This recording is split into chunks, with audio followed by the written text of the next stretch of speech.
Hello everyone. ਅਸੀਂ ਅੱਜ ਦੇ ਲੈਕਚਰ ਵਿੱਚ ਲੂਪਸ ਬਾਰੇ ਡਿਸਕਸ ਕਰਾਂਗੇ। ਲੂਪ ਕੀ ਹੁੰਦੀ ਹੈ?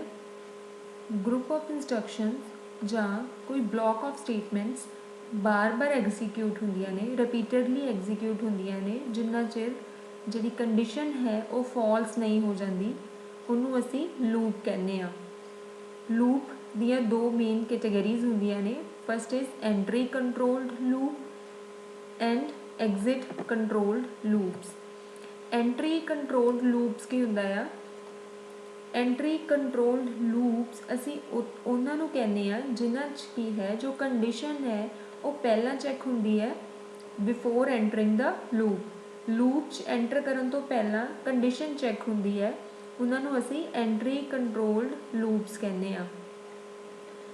Body of the loop is ਐਗਜ਼ੀਕਿਊਟਿਡ only if the condition is true. ਜੋ ਬੋਡੀ ਹੈ ਲੂਪ ਦੀ ਉਹ ਤਾਂ ਹੀ ਐਗਜ਼ੀਕਿਊਟ ਹੋਏਗੀ ਜੇ ਕੰਡੀਸ਼ਨ ਹੈ ਜੋ ਸਾਡੀ ਟਰੂ ਹੋਏਗੀ। ਐਂਟਰੀ ਕੰਟਰੋਲਡ ਲੂਪ ਦੀਆਂ ਐਗਜ਼ਾਮਪਲਸ ਨੇ for loop and while loop. Exit controlled loops. Exit controlled loop ਹੈ ਜੋ ਉਹ ਐਂਟਰੀ ਕੰਟਰੋਲਡ ਲੂਪ ਦੇ ਬਿਲਕੁਲ ਆਪੋਜ਼ਿਟ ਹੁੰਦੀ ਹੈ। ਐਗਜ਼ਿਟ ਕੰਟਰੋਲਡ ਲੂਪ ਦੇ ਵਿੱਚ ਕੀ ਹੁੰਦਾ ਆ? First the body of the loop is executes. ਪਹਿਲਾਂ ਜੋ ਬੋਡੀ ਹੈ ਲੂਪ ਦੀ ਉਹ ਐਗਜ਼ੀਕਿਊਟ ਹੁੰਦੀ ਹੈ, ਦੈਨ ਕੰਡੀਸ਼ਨ ਜੋ ਹੈ ਉਹ ਚੈੱਕ ਹੁੰਦੀ ਹੈ। ਐਗਜ਼ਿਟ ਕੰਟਰੋਲਡ ਲੂਪ ਦੀ ਐਗਜ਼ਾਮਪਲ ਹੈ ਡੂ ਵਾਈਲ ਲੂਪ। ਲੂਪਸ ਨੇ ਜੋ ਉਹ ਤਿੰਨ ਤਰ੍ਹਾਂ ਦੀਆਂ ਹੁੰਦੀਆਂ ਨੇ, for loop, while loop, last is do while loop. ਜੋ ਫॉर ਐਂਡ ਵਾਈਲ ਲੂਪ ਹੈ ਉਹ ਸਾਡੀ ਐਂਟਰੀ ਕੰਟਰੋਲਡ ਲੂਪ ਹੈ, ਐਂਡ ਜੋ ਡੂ ਵਾਈਲ ਲੂਪ ਹੈ ਉਹ ਐਗਜ਼ਿਟ ਕੰਟਰੋਲਡ ਲੂਪ ਹੈ। ਐਂਟਰੀ ਕੰਟਰੋਲਡ ਲੂਪ ਮੀਨਸ ਜੋ ਸਾਡੀ ਕੰਡੀਸ਼ਨ ਹੈ ਉਹ ਪਹਿਲਾਂ ਚੈੱਕ ਹੋਏਗੀ ਲੂਪ 'ਚ ਐਂਟਰ ਕਰਨ ਤੋਂ। ਐਂਡ ਜੋ ਐਗਜ਼ਿਟ ਕੰਟਰੋਲਡ ਹੈ, ਡੂ ਵਾਈਲ ਹੈ, ਉਹਦੇ 'ਚ ਕੀ ਹੈ, ਜੋ ਬੋਡੀ ਹੈ ਲੂਪ ਦੀ ਉਹ ਪਹਿਲਾਂ ਐਗਜ਼ੀਕਿਊਟ ਹੋਏਗੀ, ਕੰਡੀਸ਼ਨ ਬਾਅਦ ਵਿੱਚ ਚੈੱਕ ਹੋਏਗੀ। For loop, loop repeats until the condition become false. For loop ਕੀ ਹੁੰਦੀ ਹੈ ਕਿ ਜੋ ਸਾਡੀ ਲੂਪ ਹੈ ਉਹ ਚੱਲਦੀ ਰਹਿੰਦੀ ਹੈ, ਰਿਪੀਟ ਹੁੰਦੀ ਰਹਿੰਦੀ ਹੈ, ਜਿੰਨਾ ਚਿਰ ਕੰਡੀਸ਼ਨ ਫਾਲਸ ਨਹੀਂ ਹੋ ਜਾਂਦੀ। ਲੂਪ ਹੈ ਜੋ ਫॉर ਲੂਪ ਹੈ ਜੋ ਉਹ ਕਿਸ ਸੀਕੁਐਂਸ ਦੇ ਵਿੱਚ ਐਗਜ਼ੀਕਿਊਟ ਹੁੰਦੀ ਹੈ, ਉਹਦੇ ਅਸੀਂ ਪੁਆਇੰਟਸ ਲਿਖੇ ਆ। ਫਸਟ ਕੀ ਹੈ, ਸਭ ਤੋਂ ਪਹਿਲਾਂ ਅਸੀਂ ਕੋਈ ਇਨੀਸ਼ੀਅਲ ਵੈਲਿਊ ਸੈੱਟ ਕਰਦੇ ਹਾਂ ਫॉर ਲੂਪ ਦੇ ਵਿੱਚ, ਉਸ ਤੋਂ ਬਾਅਦ ਕੰਡੀਸ਼ਨ ਟੈਸਟ ਕੀਤੀ ਜਾਂਦੀ ਹੈ। ਦੈਨ ਥਰਡ ਪੁਆਇੰਟ ਦੇ ਵਿੱਚ ਜੋ ਵੈਲਿਊ ਹੈ ਸਾਡੀ ਉਹ ਇਨਕਰੀਜ਼ ਜਾਂ ਡਿਕਰੀਜ਼ ਹੁੰਦੀ ਹੈ, ਇੰਕਰੀਮੈਂਟ ਜਾਂ ਡਿਕਰੀਮੈਂਟ ਹੁੰਦੀ ਹੈ। ਸਿੰਟੈਕਸ ਕੀ ਹੈ ਫॉर ਲੂਪ ਦਾ? ਸਭ ਤੋਂ ਪਹਿਲਾਂ ਅਸੀਂ ਜਿਵੇਂ ਪਿਛਲੇ ਸਲਾਈਡ 'ਚ ਪੜ੍ਹਿਆ ਹੈ ਕਿ ਸਭ ਤੋਂ ਪਹਿਲਾਂ ਅਸੀਂ ਕੋਈ ਇਨੀਸ਼ੀਅਲ ਵੈਲਿਊ ਸੈੱਟ ਕਰਦੇ ਹਾਂ, ਉਵੇਂ ਹੀ ਹੈ। ਪਹਿਲਾਂ ਇਨੀਸ਼ੀਅਲਾਈਜੇਸ਼ਨ ਮੀਨਸ ਕੋਈ ਇਨੀਸ਼ੀਅਲ ਵੈਲਿਊ ਸੈੱਟ ਕੀਤੀ ਹੈ, ਦੈਨ ਕੰਡੀਸ਼ਨ ਟੈਸਟ, ਕੋਈ ਕੰਡੀਸ਼ਨ ਟੈਸਟ ਹੋ ਰਹੀ ਹੈ, ਦੈਨ ਉਸ ਤੋਂ ਬਾਅਦ ਇੰਕਰੀਮੈਂਟ ਜਾਂ ਡਿਕਰੀਮੈਂਟ ਹੋ ਰਿਹਾ ਹੈ। ਉਸ ਤੋਂ ਬਾਅਦ ਕੀ ਹੈ, statements to be executed repeatedly. ਉਸ ਤੋਂ ਬਾਅਦ ਸਾਡੇ ਬਲੌਕ ਆਫ ਸਟੇਟਮੈਂਟਸ ਜੋ ਨੇ ਉਹ ਐਗਜ਼ੀਕਿਊਟ ਹੋਣਗੀਆਂ। ਜੋ ਫॉर ਲੂਪ ਹੈ ਉਹ ਇੱਕ ਐਂਟਰੀ ਕੰਟਰੋਲਡ ਲੂਪ ਹੈ। Entry controlled loop means condition ਪਹਿਲਾਂ ਚੈੱਕ ਹੋਏਗੀ, ਉਸ ਤੋਂ ਬਾਅਦ ਸਟੇਟਮੈਂਟ ਐਗਜ਼ੀਕਿਊਟ ਹੋਣਗੀਆਂ। ਇੱਥੇ ਸਾਡੀ ਕੰਡੀਸ਼ਨ ਹੈ ਜੋ ਉਹ ਪਹਿਲਾਂ ਚੈੱਕ ਹੋ ਰਹੀ ਹੈ, ਉਸ ਤੋਂ ਬਾਅਦ ਸਾਡੀਆਂ ਸਟੇਟਮੈਂਟਸ ਨੇ ਉਹ ਐਗਜ਼ੀਕਿਊਟ ਹੋਣਗੀਆਂ। ਜੇ ਕੰਡੀਸ਼ਨ ਸਾਡੀ ਟਰੂ ਹੋਏਗੀ ਤਾਂ ਹੀ ਇਹ ਬਲੌਕ ਆਫ ਸਟੇਟਮੈਂਟਸ ਨੇ ਜੋ ਉਹ ਐਗਜ਼ੀਕਿਊਟ ਹੋਣਗੀਆਂ। ਅਗਰ ਸਾਡੀ ਕੰਡੀਸ਼ਨ ਹੈ ਜੋ ਉਹ ਫਾਲਸ ਹੋ ਗਈ ਤਾਂ ਸਾਡਾ ਇਹ ਬਲੌਕ ਹੈ ਜੋ ਸਕਿਪ ਹੋ ਜਾਏਗਾ, ਤਾਂ ਸਟੇਟਮੈਂਟਸ ਐਗਜ਼ੀਕਿਊਟ ਨਹੀਂ ਹੋਣਗੀਆਂ। ਅਸੀਂ ਐਗਜ਼ਾਮਪਲ ਦੀ ਹੈਲਪ ਨਾਲ ਅੱਗੇ ਸਮਝਾਂਗੇ। ਫਲੋ ਚਾਰਟ ਕੀ ਹੈ ਫॉर ਲੂਪ ਦਾ? ਸਭ ਤੋਂ ਪਹਿਲਾਂ ਇਨੀਸ਼ੀਅਲਾਈਜੇਸ਼ਨ ਹੈ, ਕੋਈ ਵੈਲਿਊ ਇਨੀਸ਼ੀਅਲਾਈਜ਼ ਕੀਤੀ, ਉਸ ਤੋਂ ਬਾਅਦ ਕੰਡੀਸ਼ਨ ਹੈ ਜੋ ਉਹ ਟੈਸਟ ਹੋ ਰਹੀ ਹੈ। ਜੇ ਕੰਡੀਸ਼ਨ ਟਰੂ ਹੈ ਤਾਂ ਕੋਡ ਇਨਸਾਈਡ ਦ ਲੂਪ जे कंडीशन ट्रू है तो जो कोड है, जो ब्लॉक ऑफ स्टेटमेंट्स ने वो एग्जीक्यूट होणगीਆਂ। उस तो बाद वैल्यू जो है वो इंक्रीमेंट ਜਾਂ डिक्रीमेंट होएगी, जिन्हों ਅਸੀਂ ਇੱਥੇ अपडेट काउंटर लिखा है कि वैल्यू अपडेट होएगी, इंक्रीमेंट होएगी ਜਾਂ डिक्रीमेंट होएगी।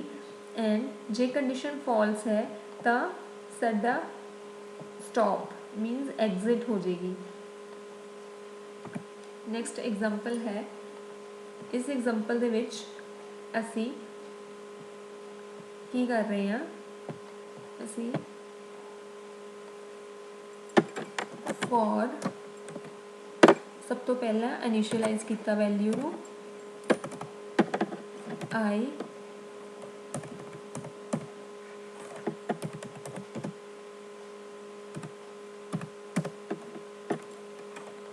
For I is equal to असी 1 तो स्टार्ट किया कि साडी आई की वैल्यू इनिशियल 1 है, then I less than equal to 3। इसका मतलब है कि जो साडी आई है वो 1 तो स्टार्ट हो रही है एंड साडी लूप कदों तक चलेगी। कंडीशन असी की लगाई है कि आई लैस दैन इक्वल टू 3, जिन्ना चिर साडी वैल्यू 3 ਜਾਂ 3 तो घट है उन्ना टाइम साडी लूप है जो वो चलेगी आई इंक्रीमेंट।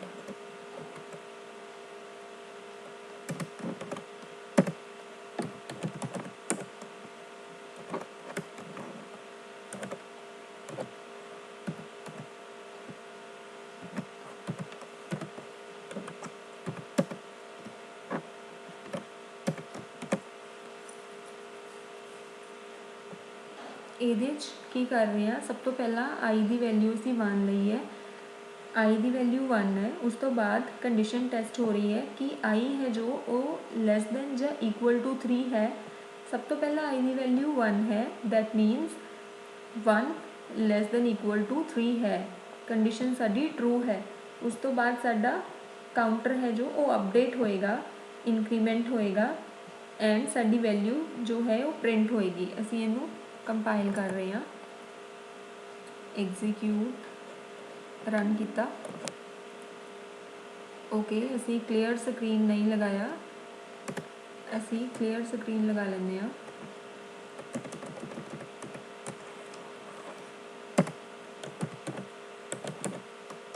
क्लीयर स्क्रीन नाल की होएगा,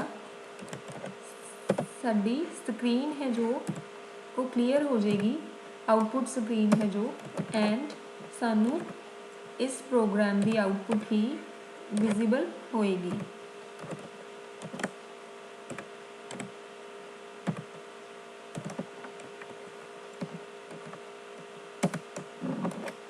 सी प्रिंट करवा रहे हैं, प्रिंटर इंटीजर वैल्यू है साडी, इस करके असी ये लगा रहे हैं, एन लगा रहे हैं। असी नैक्सट लाइन दे विच साडी वैल्यू प्रिंट हो गए,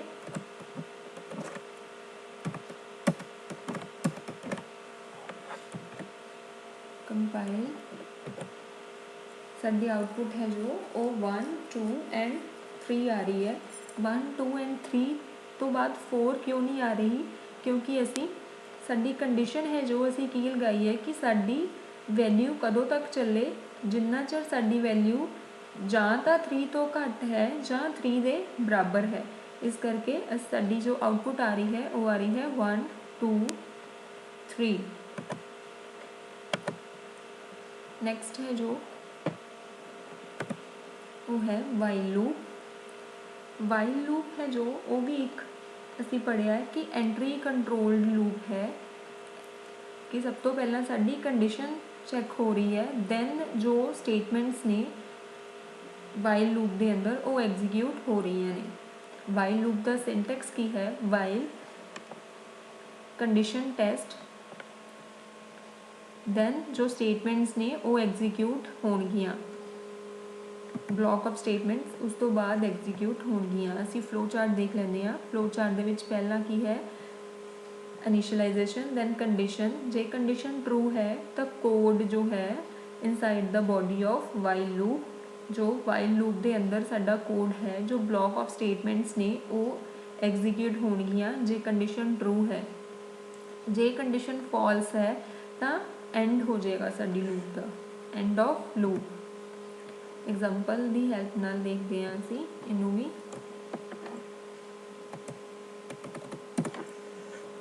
इंट आई असी इनिशियलाइज करता 1 तो, आई की वैल्यू 1 तो स्टार्ट होएगी। वाइल कदों तक चलेगी, जिन्ना चਿਰ साडी आई है जो लैस देन ਜਾਂ इक्वल टू 4 है।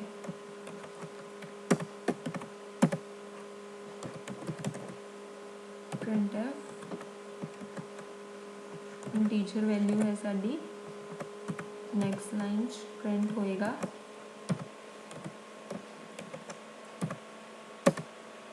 दैन असी आई नू इंक्रीमेंट कर रहे हैं।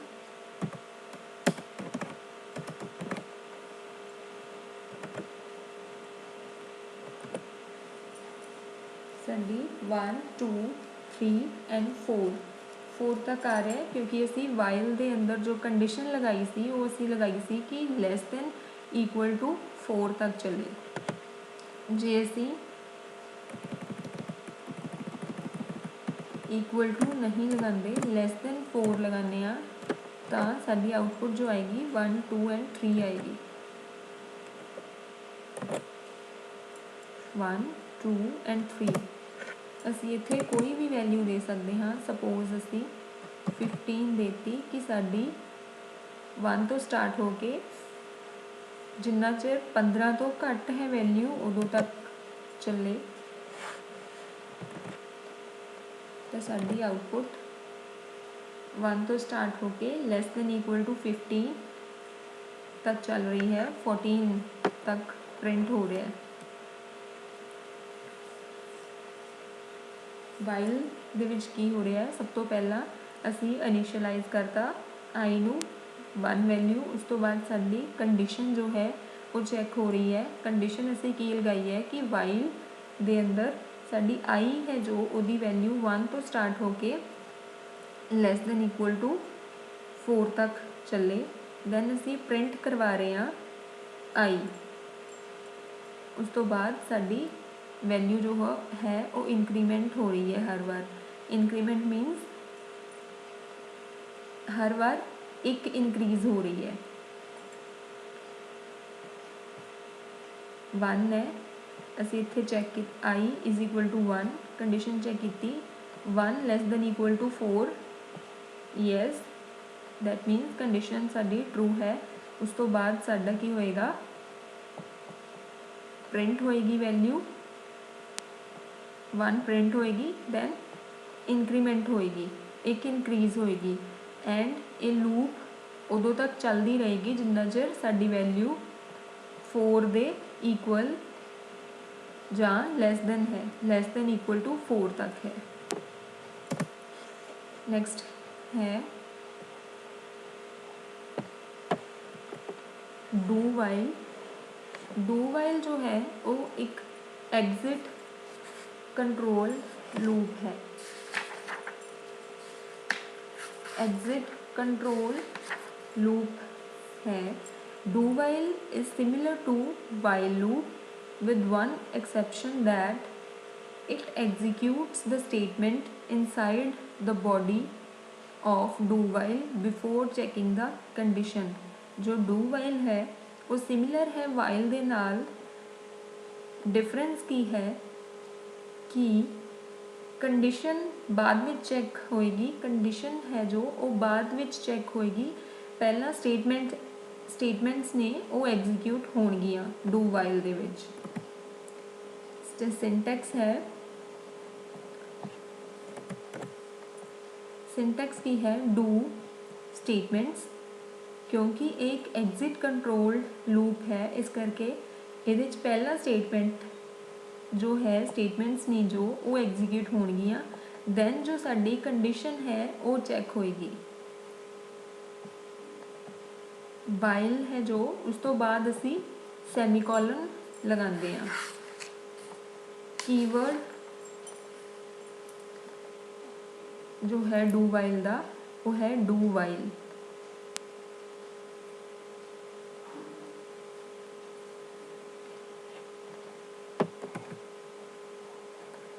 फ्लो चार्ट देखते हैं। फ्लो चार्ट की है, सब तो पहला कोड है जो inside the body of do while वो एग्जीक्यूट होएगा। मीनस पहला ब्लॉक ऑफ स्टेटमेंट एग्जीक्यूट होणगियां, दैन कंडीशन चेक होएगी।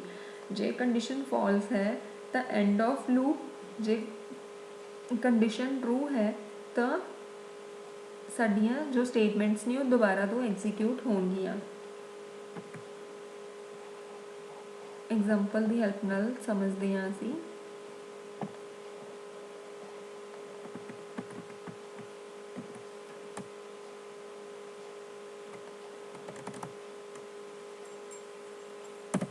कोई भी वेरीएबल असी लै सकते हैं, आई जे Z, कुछ भी जो तुहाडा मन है तुसी वो लै सकते हो।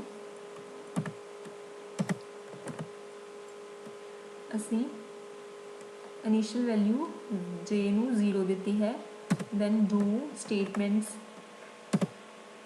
लिख रहे हैं। printf value of variable j is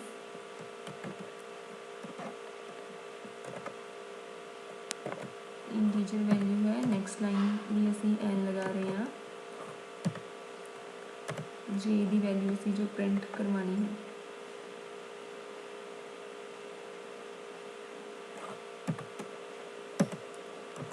जे नू इंक्रीमेंट कर रहे हैं, कंडीशन लगा रहे हैं इत्थे, जे कदों तक चलेगा, लैस दैन इक्वल टू 3 तक, सैमीकोलन नाल एंड कर रहे हैं।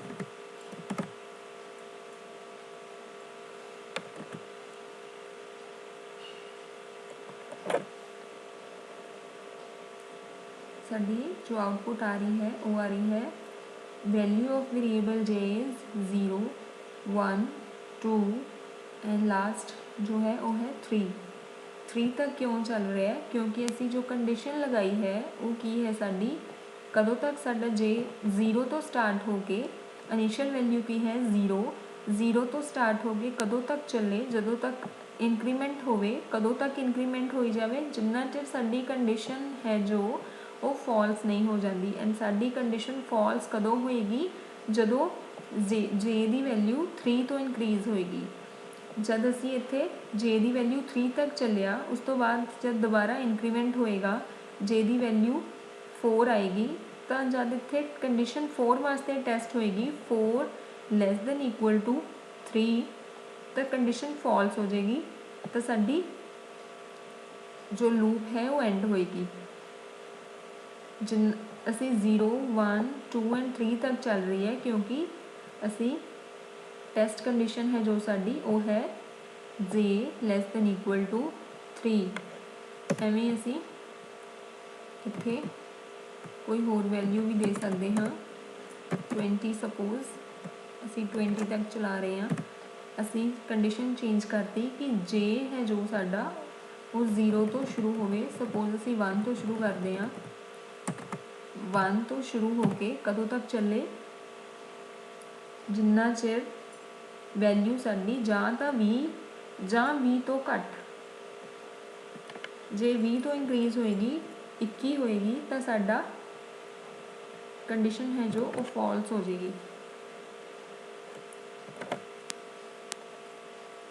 साडी 20 तक चल रही है, क्योंकि असी कंडीशन है जो वो चेंज करके लैस दैन इक्वल टू 20 की है।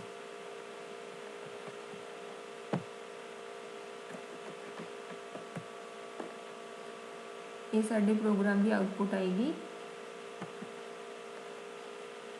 आई होप साडा जो अज का असी लैक्चर डिस्कस किया है वो तुहानूं समझ आया होएगा। Thank you.